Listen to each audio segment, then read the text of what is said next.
Meus irmãos, certo dia eu estava indo para casa, no final de uma manhã. Estava bastante atrasado para ir ao trabalho e eu precisava ainda me arrumar. Estava de carro, na principal dos bancários, quando à minha frente, um carro bem devagar, mas muito devagar. Muito power devagar. E eu bastante agoniado, porque na via da esquerda não tinha condições de eu colocar o carro e ultrapassar aquele carro, e ele bem devagar mesmo. Eu fui me aproximando, e quando eu cheguei bem pertinho daquele carro, tinha um adesivo atrás, dizendo o seguinte: "Estava fechado, arrudei." E eu, sem poder arrudear o carro, parei, né, e comecei a rir daquela situação. E mais à frente eu consegui passá-lo. Quando eu olhei de lado, um senhorzinho, bem calminho, tranquilo, mal conseguia enxergar a pista, segurando as travas de baixo assim do volante. E eu comecei a rir naquela situação. E diferente de mim, ele estava bastante calmo, sereno naquele momento. E eu fiquei pensando: meu Deus, se eu tivesse controle de tudo nesse momento, eu pegaria o meu carro aqui, voaria por cima do dele, assim, passaria, tal. Se eu tivesse o controle de tudo agora, talvez eu até parasse o tempo, fizesse voltá-lo, porque isso, em tese, traria para mim mais calma, mais paciência naquele dado momento. Mas eu não podia fazer isso, obviamente, logicamente. Mas hoje, então, eu queria pensar com vocês: se você já teve vontade, desejo de controlar todas as coisas, de governar todas as coisas, governar o trânsito em dado momento, governar o tempo em dado momento, governar as circunstâncias da vida, governar, enfim, tudo aquilo que nos acontece, tudo aquilo que você pensa. Se você teve vontade de resolutamente decidiu não pensar mais coisas pecaminosas, você já teve vontade de ter um pouco mínimo de soberania sobre a realidade da vida, sobre o futuro, e principalmente, você já teve vontade, já parou para pensar a possibilidade de ter controle sobre o próprio coração, sobre aquilo que o coração deseja e anseia? A soberania de Deus, aquilo que a gente vai pensar hoje, é a certeza de que Deus é quem é, soberano, do jeito que é, e nós não somos. A soberania de Deus é a afirmação de quem Deus é e a negação de quem nós gostaríamos de ser, pequenos deuses. A soberania de Deus é um golpe fatal contra a nossa vontade de nos igualar a Deus, naquilo que nós pensamos, fazemos e controlamos. Bom, o atributo da soberania de Deus ensina basicamente que Deus governa todas as coisas, controla todas as coisas, é independente, não está sujeito a nada, não está submisso a nada. Ele simplesmente é um Deus soberano que controla tudo, que governa sobre tudo, que é o Todo-Poderoso, o Rei dos Reis. Isso é bem expresso num texto lá no Antigo Testamento, em Isaías, quando ele diz que Deus é o que está assentado sobre o globo da terra, cujos moradores são para ele como gafanhotos. Ele é o que estende os céus como cortina e os desenrola como tenda para neles habitar, o que faz voltar ao nada os príncipes e torna coisas vãs os juízes da terra. Ou seja, o que Isaías, em regra, está dizendo, em geral, o que ele está dizendo aqui, é que aquilo que a gente mais nos admira, seja os príncipes da terra, os juízes da terra, ou o céu, ou qualquer outra coisa mais, Deus simplesmente tem essas coisas como se nada fosse, como se fossem coisas ínfimas diante do seu poder e da sua grandeza e majestade.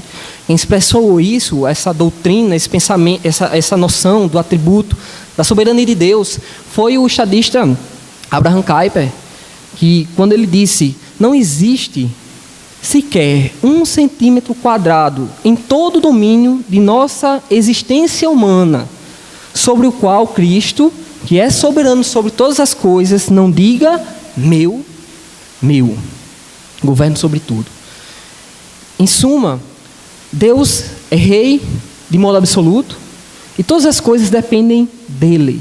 e ele não está submetido a nada. Isso é o que você encontra na Bíblia sobre a soberania de Deus, como esse atributo mais claro e evidente, ou que pressupõe todos os outros, se eu posso dizer assim, na compreensão daquilo que é o divino. Deus se mostra como Ele é, para que nós sejamos humilhados e possamos aprender mais dele de fato. E é justamente por isso que nós começamos essa série de mensagens falando especificamente desse atributo da soberania divina.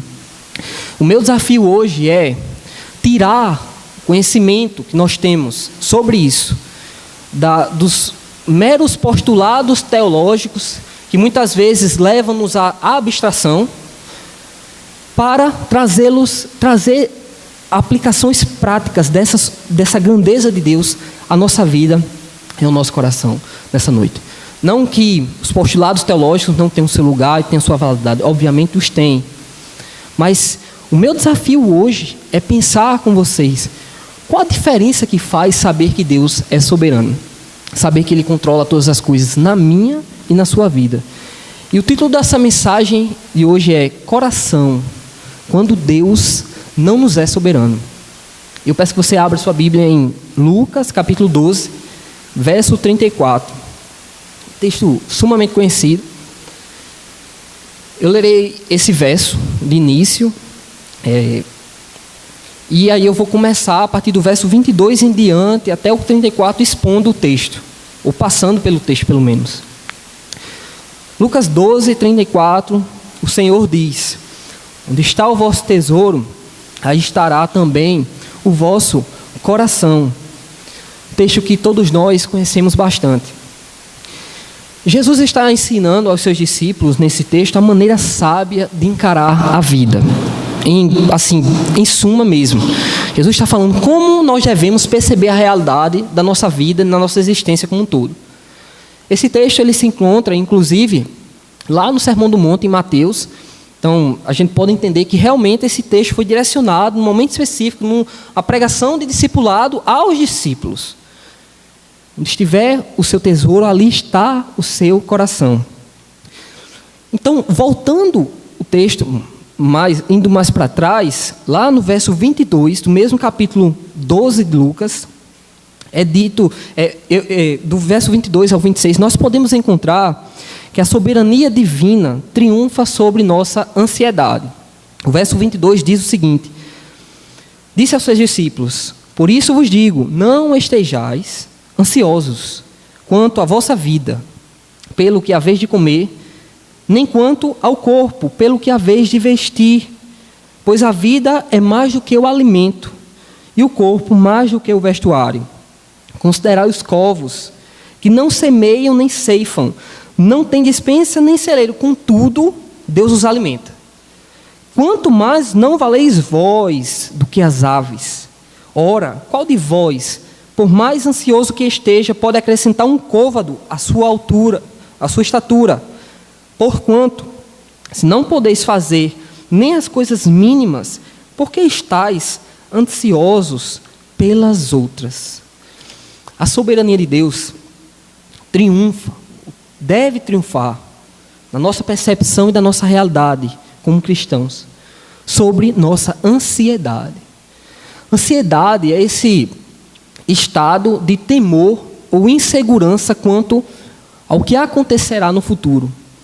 É estar aflito quando eu estou vivendo quanto ao ainda não, o que virá, enquanto eu estou vivendo o já, o momento presente. Eu trago as preocupações possíveis, os acontecimentos possíveis do futuro para o meu presente, e como eu não as controlo, nem no futuro, nem no meu presente, eu me angustio, eu fico ansioso. Jesus ele está proibindo, digamos assim, essa angústia antecipada por parte dos discípulos.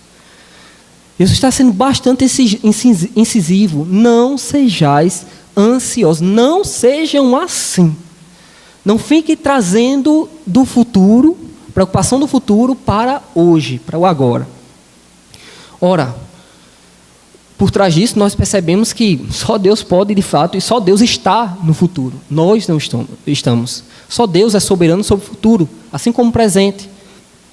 E nós não somos assim.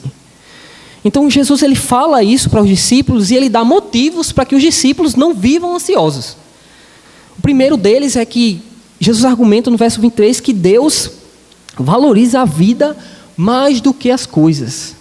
Deus tem mais valor, considera ter mais valor a vida em si do que as coisas. Como diz o verso 23, a vida é mais do que o alimento, mais do que a matéria, e o corpo é mais do que o vestuário. E além desse motivo, Jesus argumenta para os discípulos que eles devem considerar o fato que Deus considera que nós somos mais valiosos do que as aves, dentro do aspecto da criação, como homem como obra-prima, digamos assim, da criação, mais valor do que as aves. Jesus também dá esse outro motivo para ele. Considera a vida mais do que as coisas, considera vocês com mais valor do que as aves, do que o resto da criação. E ainda ele fala que, já no verso 25, ele vai ensinar que ninguém tem a soberania sobre a própria vida. Você não pode aumentar a sua estatura. Ou em outras traduções, você não pode dar um dia a mais na sua vida terrena. Vocês não podem fazer essas mínimas coisas porque vocês andam ansiosos. A pergunta retórica, né, digamos assim. Então, Jesus está garantindo aos cristãos que o Senhor, que é soberano, deve triunfa de fato sobre tudo aquilo que possa supostamente fundamentar a nossa ansiedade. Aquilo que nós trazemos o futuro para o presente e nos angustia. É como se Cristo dissesse: por esses motivos vejam que Deus é soberano também. A soberania de Deus, então, ela garante aquilo que a nossa preocupação ela não pode cuidar. E Ele vence os nossos temores. Ora, a ansiedade, ela é determinada pelo foco que se dá na vida, em última instância. Se nós pararmos para perceber, se você foca nas circunstâncias de coisas que você não controla, se você foca nos valores sociais, se você foca, enfim, o controle da vida como um todo, você fundamenta a sua vida nisso, necessariamente isso lhe trará ansiedade, mais e mais ansiedade. Então, o temor do futuro, ele pode ter fundamento devido às coisas ou circunstâncias que podem acontecer no futuro e são trazidas para o presente, ou até mesmo que estão acontecendo no presente e geram ansiedade se essas coisas serão resolvidas no futuro. Mas e por que isso acontece no nosso coração? Porque as coisas e circunstâncias causam ansiedade no nosso coração. Por um motivo básico: nós não somos soberanos sobre elas. Elas mudam, solapam sonhos, planejamentos, objetivos, metas. Planejamos e não conseguimos, intentamos e não conseguimos. Isso traz ansiedade, as coisas e circunstâncias, aquilo que nós gostaríamos ou em algum momento da nossa vida idealizamos ser numa profissão ou chegar em determinado posto. E aquela coisa, aquela circunstância não acontece. Isso gera ansiedade. Outra maneira de se viver, no contraponto que Jesus estava falando, porque a gente está focando, quando pessoas focam nas coisas e circunstâncias, estão tendo ansiedade, Jesus disse para essas pessoas: Deus valoriza a vida mais do que as coisas. Mas além disso, a ansiedade também pode ser baseada no receio da mudança de valores. Isto é, a sociedade hoje tem determinados valores que cultiva, e esses valores podem mudar lá na frente e serem contrários a nós, como cristãos. Por exemplo, alguém pode se perguntar: será que o meu currículo, o investimento que estou fazendo hoje, terá valor no futuro? E essa questão pode trazer também ansiedade. Jesus diz a essas pessoas também: vocês são mais valiosos do que as coisas, do que inclusive o resto da criação, do que sobre as aves, inclusive. E além disso, nós temos o receio do futuro. O receio do futuro, ele pode se basear no fato de que não controlamos as nossas vidas. doenças, acidentes, perdas e tantas outras coisas, sofrimentos. Tudo isso são ameaças constantes, ameaças externas, digamos assim. Mas também temos nossos dramas psicológicos, nossas limitações internas que também nos ameaçam. Isso, uma vez mais, gera ansiedade. Jesus, essas pessoas, dirá que ninguém tem soberania sobre a própria vida. Ainda que se angustie demais, 1 centímetro de sua estatura não terá poder de aumentar. Ainda que se angustie demais, um dia de sua vida não poderá acrescentar, porque andais ansiosos. Ora, todos esses são problemas que nós, como jovens, passamos. Acho que ninguém se diria aqui isento da ansiedade. Mas o que Jesus está solapando nossa ansiedade é em dizer assim, não tem fundamento, um fundamento sólido de fato, para quem é cristão. Então, nesse texto, Cristo ele está redirecionando o nosso foco e está nos garantindo que nem coisas, nem circunstâncias, nem valores sociais, nem as ameaças à nossa própria vida podem destruir ou minar os propósitos que Deus tem para nós. Mesmo, por vezes, os nossos pecados mais tenebrosos, ou aqueles que nos acometem, podem frustrar os planos que Deus tem, porque Deus é maior que o pecado humano. Deus é maior do que a minha e a sua ansiedade. Eu não imagino Jesus dizendo aos seus discípulos de maneira bruta, de maneira como se ele estivesse reclamando, uma pessoa que não conhece, de que nós somos assim, ansiosos e, ora, no século 21 ainda mais. Mas imagine, Pedro deixou tudo, sua família deixou tudo para seguir a Cristo. Imagine os cristãos durante a história da humanidade que doaram sua vida em prol do Evangelho. Obviamente essas pessoas são seres humanos e tiveram ansiedade. Nem por isso Cristo se afasta deles. Deixa de dar-lhes uma palavra e também ajudá-los com motivos, com fundamentos, mas também com a ajuda do Espírito Santo, redirecionando o foco da nossa vida.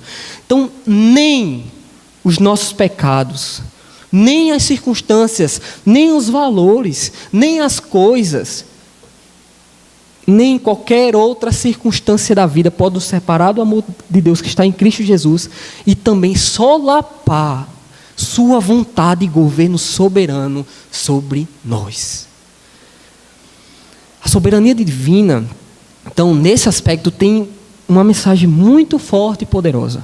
Não há motivo não há fundamento para os cristãos viverem de modo ansioso. Além disso, nós, quando percebemos isso, e aqui é o ponto, não perceber isso só, digamos assim, como postulados teológicos, abstratos, mas trazer isso para a nossa vida, se apropriar, para usar um termo pentecostal, toma posse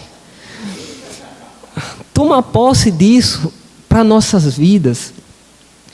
Nós temos que perceber que não é o mero esforço ou uma espécie de pensamento positivo de que as coisas vão dar certo, ou de mais trabalho, enfim, de fazer e acontecer para tentar resolver e controlar todas as coisas, que vai garantir que essas coisas vão estar sob controle. Não. Toda vez que a gente faz isso, a gente percebe que parece que as coisas saem mais ainda do controle. Impressionante. O ponto é que nós não vencemos a nossa ansiedade por nós mesmos. Nós devemos entender e perceber e crer, meus irmãos, que Cristo é que é soberano e tem um poder para vencer-nos e tudo mais. O maior obstáculo da ansiedade não são as circunstâncias, valores, os problemas da vida, qualquer coisa, somos nós. O problema somos nós. E é Deus quem nos vence, quando Ele vence o nosso coração, que está ligado demais nas circunstâncias e nos dá paz. Vinde a mim, vós que estáis cansados, sobrecarregados, eu vos aliviarei. Tomai sobre vós o meu jugo e aprendei de mim, que sou manso e humilde de coração, e darei descansos a vossas almas. Cristo está dizendo, eu que venço essa batalha. E é Ele mesmo que vence, não somos nós.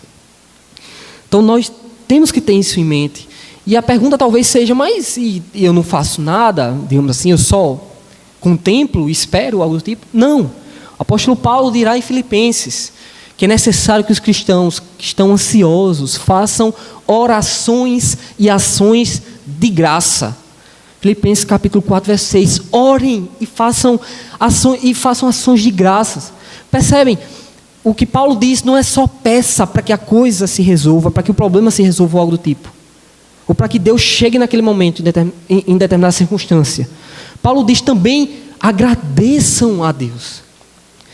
Porque Deus, meus irmãos, muitas vezes tem um sorriso por trás de situações que tem cara carrancuda. E esse é que é o ponto de que a mão divina se move no mistério. Deus se move no mistério da nossa vida. Então, a soberania de Deus, ele é um ataque implacável contra a nossa ansiedade. Os fundamentos que Jesus dá em todo e qualquer tempo e circunstância e sociedade, falar de coisas, falar de valores, falar dos problemas da vida como um todo, são ataques implacáveis de que Cristo está afirmando: olhem para Deus, olhem para minha mão soberana, confiem, orem, façam ações de graças, porque Deus controla todas as coisas.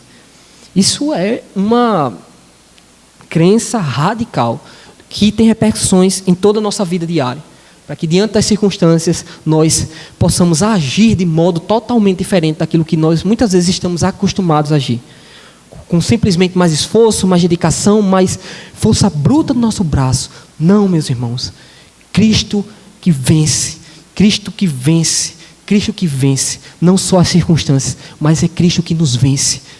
Quer pessoas mais ansiosas que ficam presas às redes sociais, buscando significado na vida, por meio de compartilhamentos ou curtidas, que se elas não tiverem, elas não têm significado, como se elas não existissem. Quer maior prisão do que essa? Quer maior prisão do que aqueles que vivem esperando que um político X possa resolver tudo no nosso país? Ou um partido X resolva tudo? Quer maior prisão do que essa? Nenhum vai pagar isso, vai fazer isso, jamais. Nem as redes sociais, amigos, nada, porque o valor é transcendente. E essa falta de percepção gera ansiedade e aprisionamento, morte espiritual, vida cristã capenga, falta de conhecimento de Deus, falta de sair dos postulados lá fora e trazer para a realidade do coração, para que Deus seja soberano. Não só no domingo à noite no culto, quando estou escutando o pastor Renan, mas na vida na segunda-feira, terça, quarta, quinta, sexta, todos os dias, meus irmãos. Todos os dias.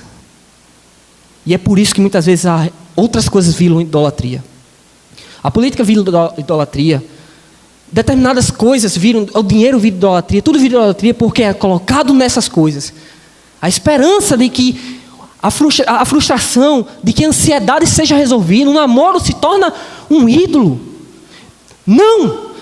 E não por um motivo básico. Tudo isso promete demais, mas dá pouco. Não supre aquilo que é mais importante. E nós somos seres criados para coisas maiores, mais importantes. E se a gente perde essa percepção da glória e da majestade e do poder soberano de Deus intervindo na nossa vida, nós sofremos na ansiedade. Falo isso a vocês, falo isso a mim. Quem de nós não tem problemas com isso, meus irmãos? Quem de nós pode atirar uma pedra? Do verso 27 ao verso 31, Cristo também vai mostrar que a soberania de Deus triunfa sobre a nossa escassez. No verso 27, Jesus diz o seguinte: considerai os lírios, como crescem. Não trabalham, nem fiam. Contudo vos digo que nem mesmo Salomão, em toda a sua glória, se vestiu como um deles. Verso 28, se pois Deus assim veste a Eva, que hoje está no campo, e amanhã é lançada no forno, quanto mais vós, homens de pouca fé. Os lírios do campo floresciam na Palestina por apenas um dia, mas morriam rapidamente. E tornavam-se combustível para, inclusive, cozinhar, né, comida, enfim. Mesmo assim, durante esse breve período de existência, Deus dava valor, significado e uma beleza que nem as vestes de Salomão, nos seus melhores dias, se comparava. E Jesus está dizendo isso.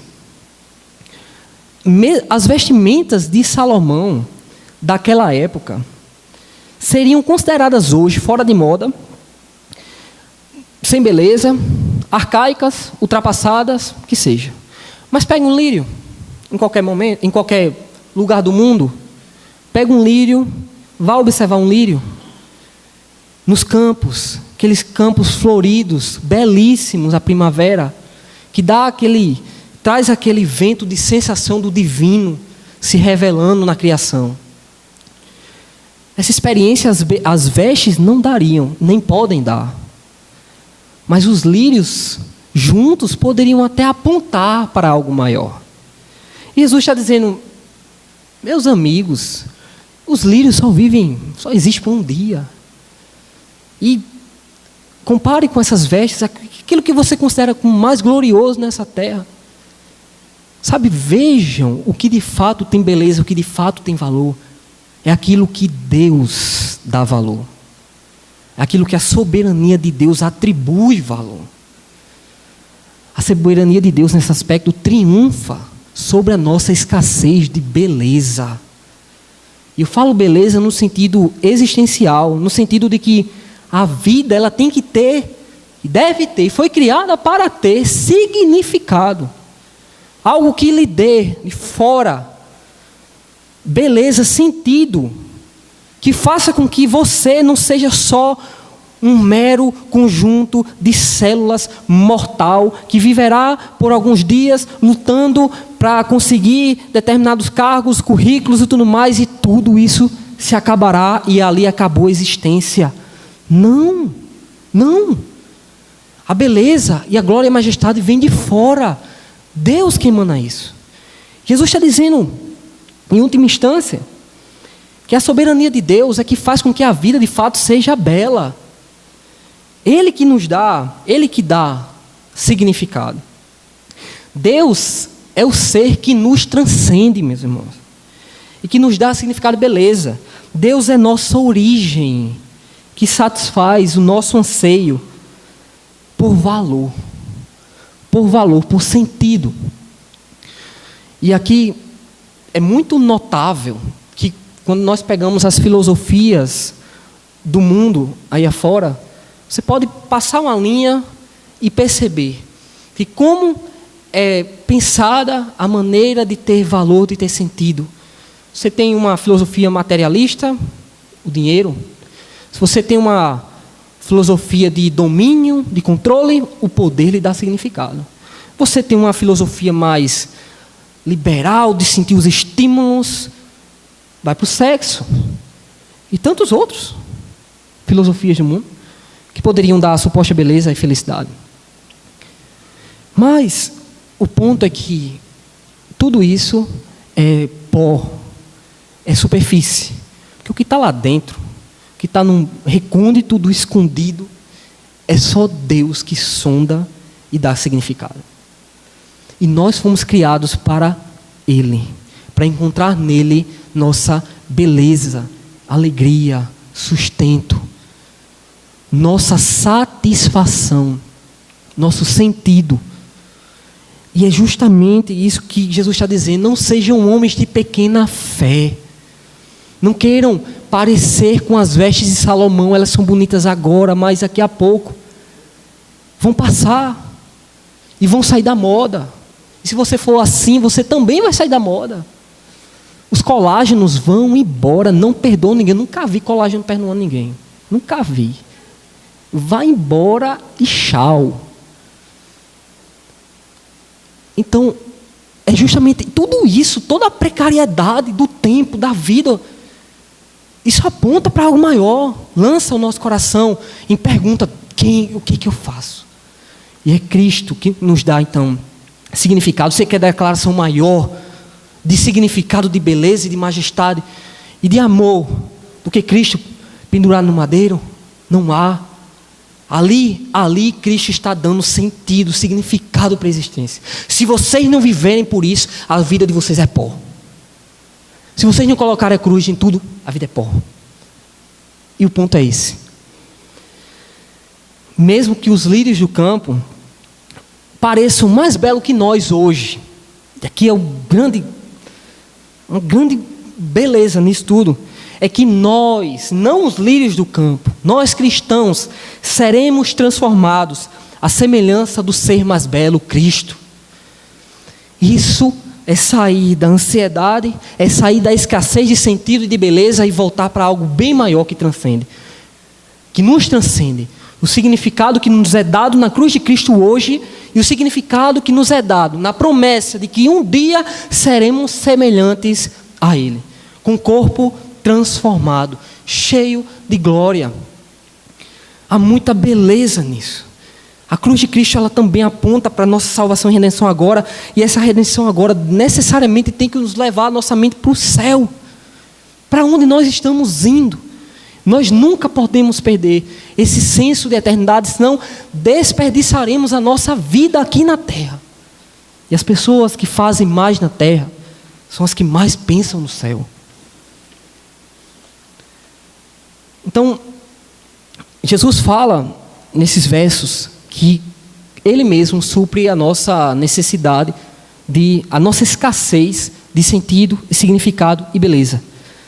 E no verso 29 ao verso 31, Jesus também vai falar agora sobre uma necessidade mais, digamos assim, do dia a dia, necessidade que temos na nossa vida diária.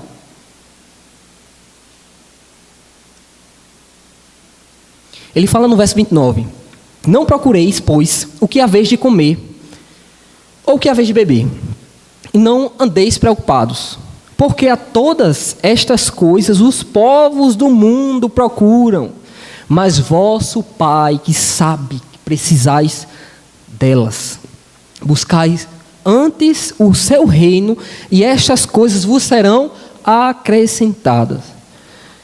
O que Jesus está dizendo em suma, Ele está ordenando aos discípulos é que eles façam as coisas da terra, mas eles transcendam. Jesus não está dizendo assim, está condenando o comer, o beber, o trabalhar.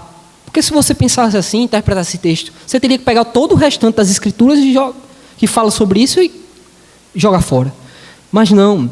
O que Jesus está apontando é que realmente trabalhem, estudem, façam, comam, bebam. Isso é bom, agradável diante de Deus, em santidade, obviamente. Mas Ele está dizendo que tudo isso deve ser feito com senso de transcendência. Isto é, façam todas as coisas para a glória de Deus.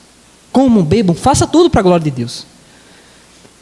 E é justamente por isso que isso, na verdade, é a única maneira, meus irmãos, de nós não sermos rebaixados ao nível pagão. Jesus diz, porque todas essas coisas, os povos do mundo, os pagãos procuram. Preste bem atenção, eu comentei isso mais cedo, mas acho que vale a pena repetir. Nossa sociedade é muitas vezes dito que o homem é igual ao animal. E nós que na criação somos de maior valor que os animais, como Cristo mostrou nesse texto, não é que os animais, os insetos são elevados a um nível de sentido, qualidade, digamos assim, de valor que o homem, não, mas o homem é rebaixado ao nível de um inseto, ao nível de uma barata. E Jesus é como se Ele estivesse dizendo, se vocês andarem de maneira a desconsiderar reiteradamente, numa espécie de ceticismo moderno cristão, se vocês desconsideraram a minha presença, a minha providência, a minha soberania sobre a vida de vocês, vocês estarão sendo rebaixados a qualquer um pagão desse mundo. Vocês estarão vivendo como eles, serão iguais, tanto quanto. E Jesus é como se Ele dissesse, não sejam assim. Transcendam, encontrem um valor maior nas coisas que vocês têm, nas coisas que vocês fazem, porque senão não fará sentido, no último instante da vida, em que o fôlego estiver se esvaindo, só haverá o profundo lamento de arrependimento. Viva a vida com os olhos na eternidade. Viva a vida e lembre no momento da sua morte. Pense para que você viva intensamente para a glória de Deus hoje no que se faz. Então, Deus triunfa sobre as nossas necessidades, sobre a nossa escassez. E quando nós focamos nas necessidades, sem crermos na soberana mão do Altíssimo sobre nossas vidas, nós somos empobrecidos ao nível pagão. A nossa espiritualidade se esvai. O que Cristo está dizendo é: cuide das minhas coisas, que eu cuido da de vocês.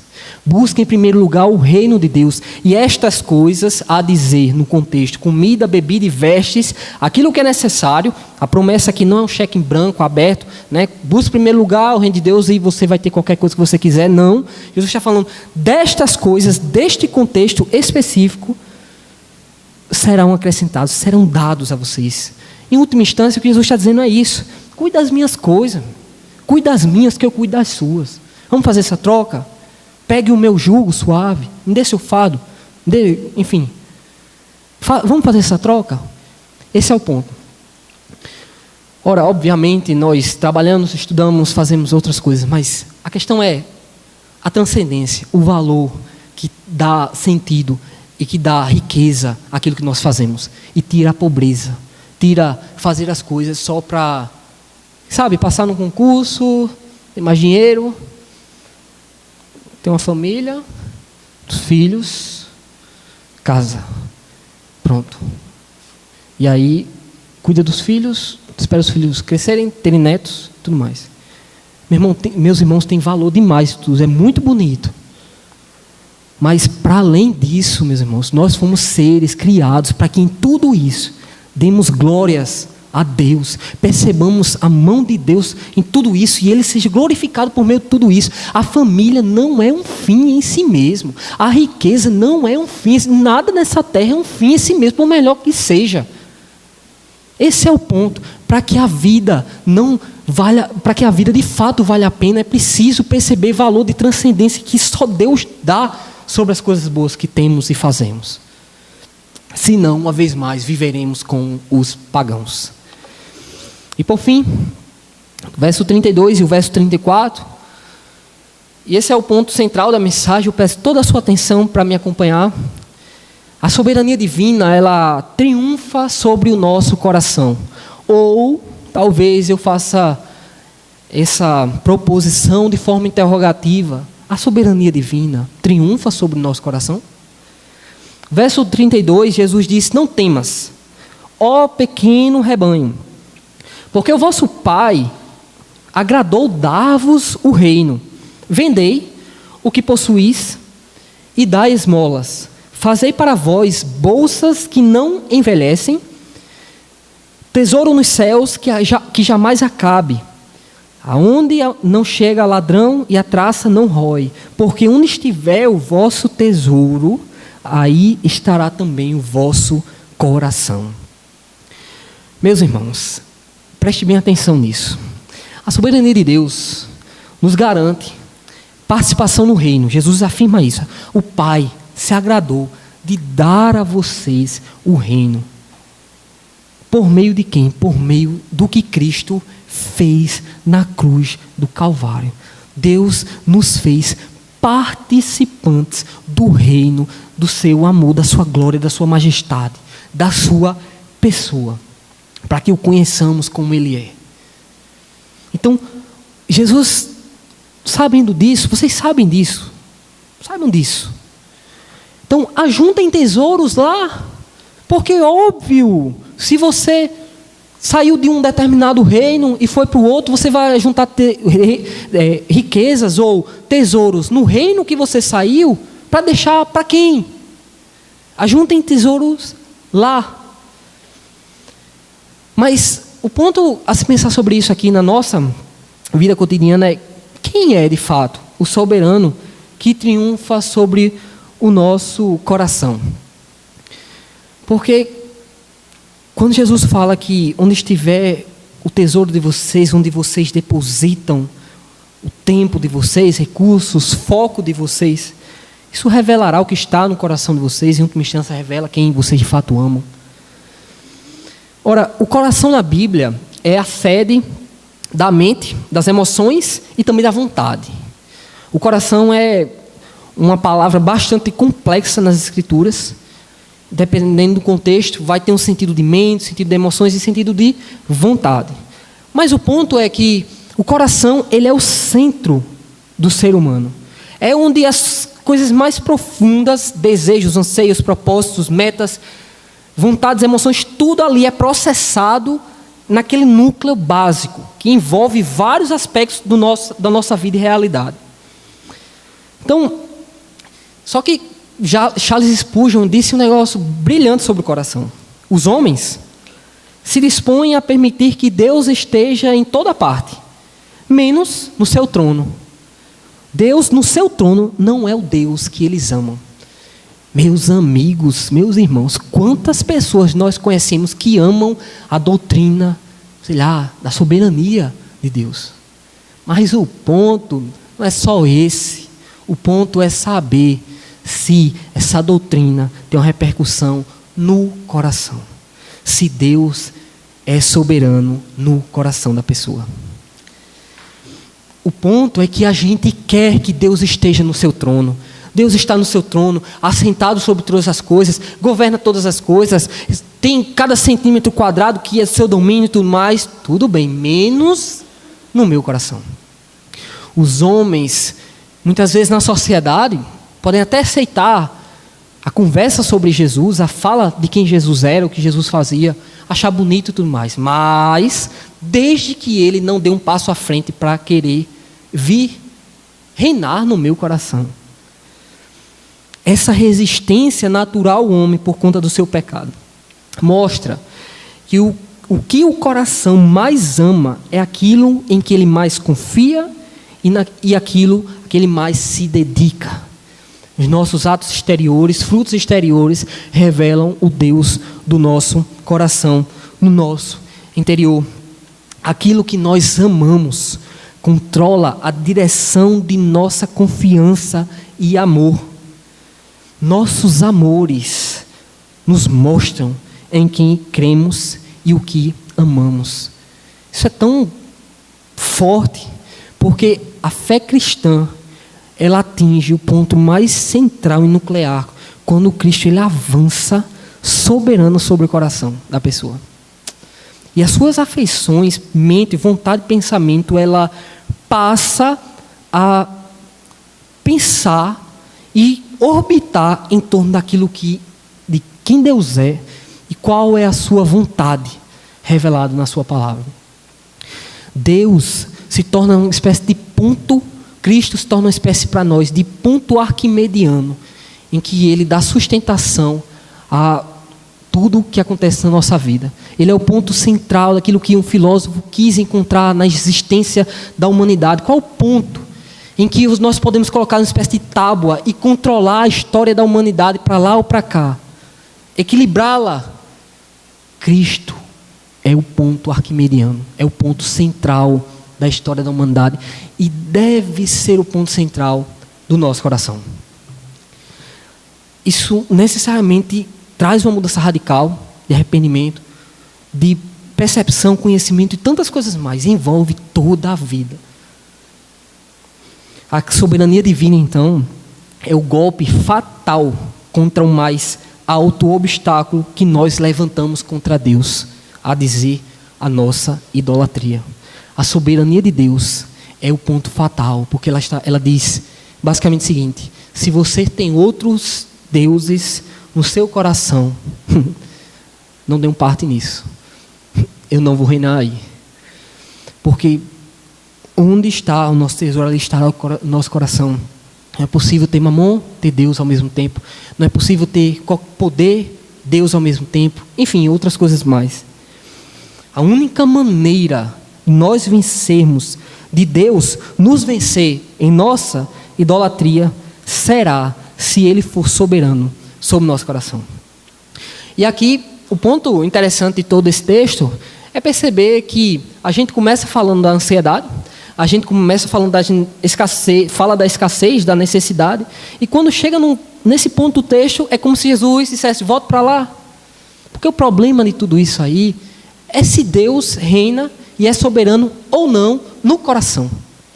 Que se ele não for soberano lá, lógico, que pode reinar a ansiedade, pode reinar a falta de sentido e buscar sentido em outras coisas, senão ele. Pode reinar o desespero diante da necessidade, pode reinar várias outras coisas, menos o Deus das Escrituras. Então Cristo deve triunfar soberanamente em nosso coração, cravando sua cruz no mais alto lugar, para que ela seja a estaca que demonstra que lá já temos um Senhor soberano. A cruz é a estaca cravada no coração do cristão por meio da regeneração do Espírito Santo, em que não permite que seja povoado por outra coisa, por outro Senhor. E deve ser assim a vida cristã. Obviamente, isso é um desafio colossal para todos nós. Nosso coração, como diria Calvino, é uma fábrica de ídolo. Nós, muitas vezes, não carregamos de fato ídolos e imagens nas igrejas, mas carregamos ídolos no coração. Alguém já disse, crente que é crente não carrega ídolo com as mãos, carrega ídolo com o coração. Mas o ponto é que a única maneira de vencer isso, ou na verdade de ser vencido nesse problema, é só se Cristo se apropriar da nossa vida soberanamente. E meus irmãos, isso não é fácil, porque nós somos resistentes, nós somos pecadores e lutamos com isso. Mas hoje nós precisamos pensar sobre isso. Onde está o nosso coração? Onde está o seu coração? Onde está o meu coração? Em que nós depositamos a nossa confiança e preocupação? Em que? Quem é que governa sobre nossas vidas? Meus irmãos, na minha pressa daquele dia, eu comecei falando no começo, eu percebi que uma pessoa que eu não conhecia atrapalhou os meus planos, ou o meu objetivo de chegar em determinada hora, de algum modo. Que seja Deus, hoje, que atrapalhe o nosso intento, para que paremos o que é contrário à sua soberania, para que Ele reine sobre nós. Que além disso, meus irmãos, Cristo não nos manda a rodear. Isso é um ponto interessante. Aquele carro até me mandou arrodear, eu não poderia arrodear, não poderia de maneira nenhuma. Se Cristo dissesse diante dele, depois de ler esse texto, meditar sobre esse texto, se ele dissesse assim, Anderson, arrodeia. Eu disse, meu amigo, eu não posso arrodear, eu não posso, nem você pode, nem deve. Nós devemos hoje enfrentar a cruz de frente, para que uma vez mais ela nos fira profundamente, para que Ele nos cure. Só há a cura da parte de Deus quando Ele nos fere com a sua palavra, meus irmãos. E se isso não é feito em nosso coração, em momento nenhum mais, há alguma coisa errada. Você pode continuar vindo para a IPBE, pode escutar pregações que for, se você pessoalmente, individualmente, não for ferido no coração. Você já é bom demais para ser ferido no coração pela cruz de Cristo. Há algum problema. Então nós não devemos hoje arrodear a cruz, pegar um caminho pela paralela, fugir, dar uma fugida, escapulida de argumento. Não hoje.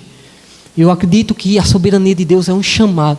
Olhem a cruz de frente, sejam envergonhados de fato, fiquem expostos, nus se preciso, diante de Deus, mas saiam mudados.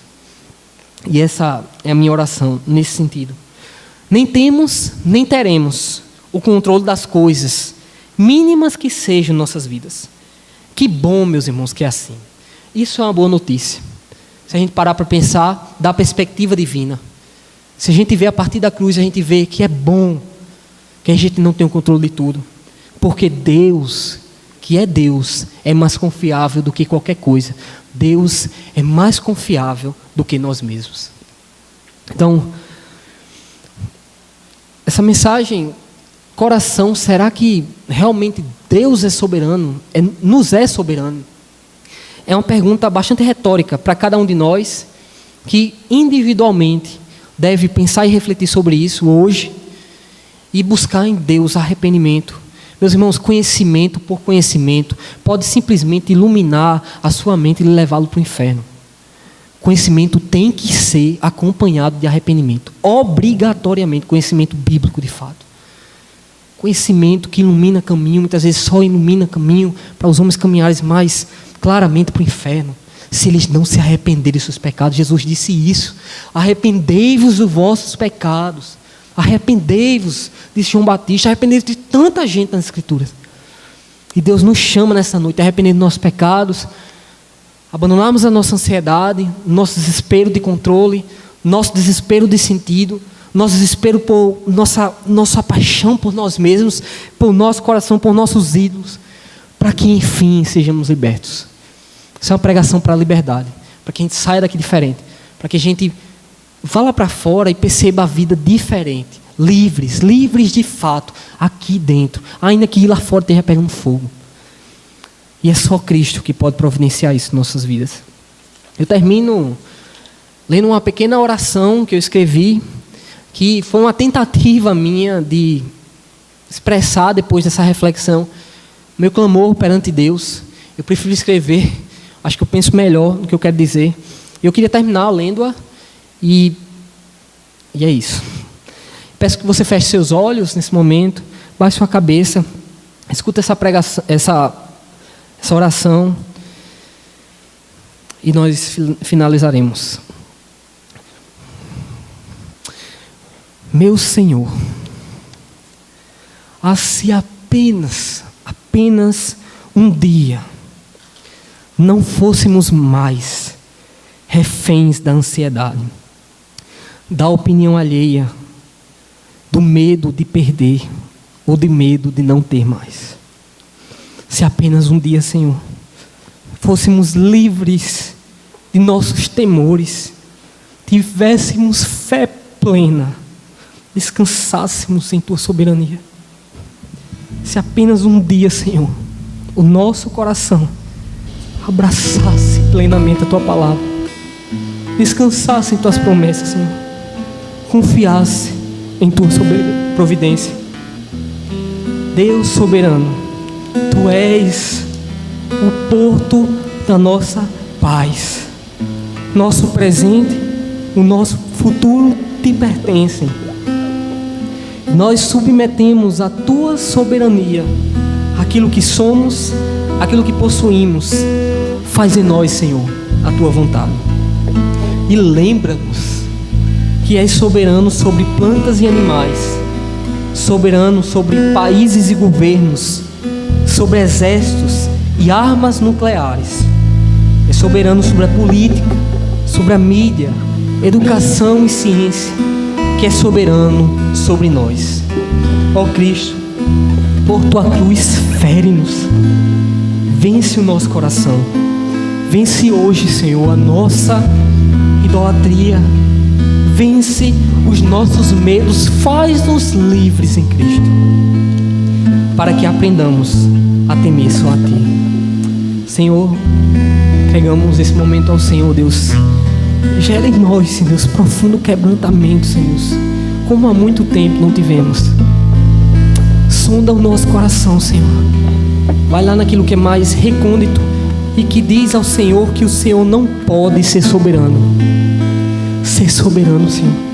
Vence-nos, fere-nos, conhece-nos, sonda-nos, liberta-nos, Senhor Deus, para que sejamos de fato diferentes dos pagãos, para que não vivamos vidas atoladas na ansiedade, presas pela falta de sentido, de beleza e de glória, para que não sejamos, Senhor Deus, cidadãos dessa terra, de fato, que vivem só pelas coisas dessa terra, mas que encontremos em Ti sentido, significado, transcendência, beleza, majestade, tudo aquilo que todos os dias procuramos, ó Deus.